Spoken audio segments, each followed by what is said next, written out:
Prey is one of my favourite films of 2022. And a big part of that is down to how much I love the protagonist Naru, and how she feels like such a breath of fresh air in a movie climate where most of our screen heroes have been gifted super strength. And in the way that she is a throwback to the original Predator, where survival is just as important as physical prowess. So here's 5 reasons that I think Naru is one of the best action heroes in 10 years? And naturally there might be some spoilers in this video, so please watch Prey before watching this. Number 5. Arri. I know what you're thinking. Sarri's his own character. What's that got to do with Naru? Well, I'm including him here because Naru trained him, and if you don't like it, then I think it's safe to say that Sarri is a good boy. A very, very good boy. And it's always cool to see a dog in a film, especially one that isn't killed off early on for cheap suspense. But Sarri is also a skilled tracker. His key in Naru's realisation that something is out there hunting them. And he's also a fierce and fearless warrior who doesn't hesitate to distract the bear that's going after Naru or bite the predator's tail when it's about to kill her. He's a loyal companion who's always by her side, even saving her life a couple of times, and he's key in the victory over the predator. Number 4.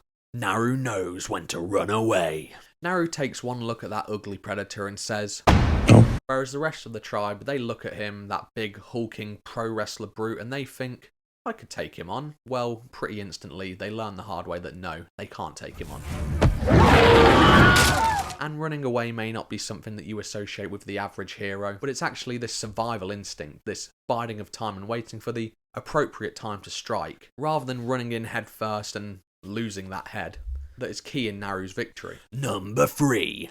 Naru's willingness to adapt. The first thing that Naru does when she goes on her journey is modifies her axe by adding a rope to it. This makes it much easier for her to hunt rabbits, and it also saves her life when she's sinking in a pit of mud. She's able to anchor it onto a nearby tree and pull herself to safety. One of the tribesmen mocks her for this, laughing at the fact that she has to add a leash to her axe. But moments later, his head's being removed by the predator. Looks like Naru had the last laugh there. Late in the film, Naru also learns how to use a gun, a technology that would have been alien to Naru and the tribe. But it shows that she's forward-thinking, adaptable, willing to learn new skills and evolve in order to fight this predator and protect the tribe. Naru is a symbol that you need to evolve to survive and not be stuck in tradition and the past. Number 2.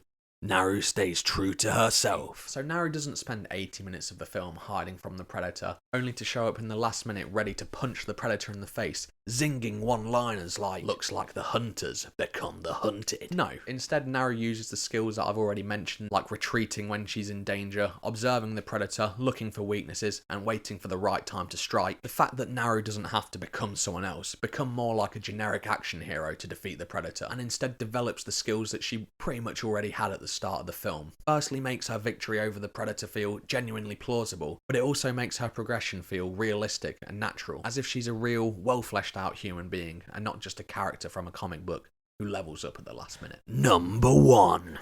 Naru is a trailblazer. So tradition dictates that the men of the tribe go out and hunt, whilst the women stay back and gather supplies. And despite the constant doubt and belittlement that Naru receives, including from her own mother at the start of the film, Naru perseveres and remains determined to become a hunter. This is shown when she embarks on her journey. An overhead shot shows her walking in the opposite direction to the other women of the tribe. This shows that she is breaking the mould and is refusing to go in the direction that has been predetermined for her. And at the end of the film, when Naru returns victorious, having bested the predator, she exchanges a glance with an inspired young girl. This shows that Naru has become a role model. She has walked a path that was previously uncharted and has paved the way for future generations of women who want to follow in her footsteps. So those are my 5 reasons that I think Naru is such a breath of fresh air. So please leave a comment below. Don't forget to subscribe because there'll be more to come, and thanks for watching.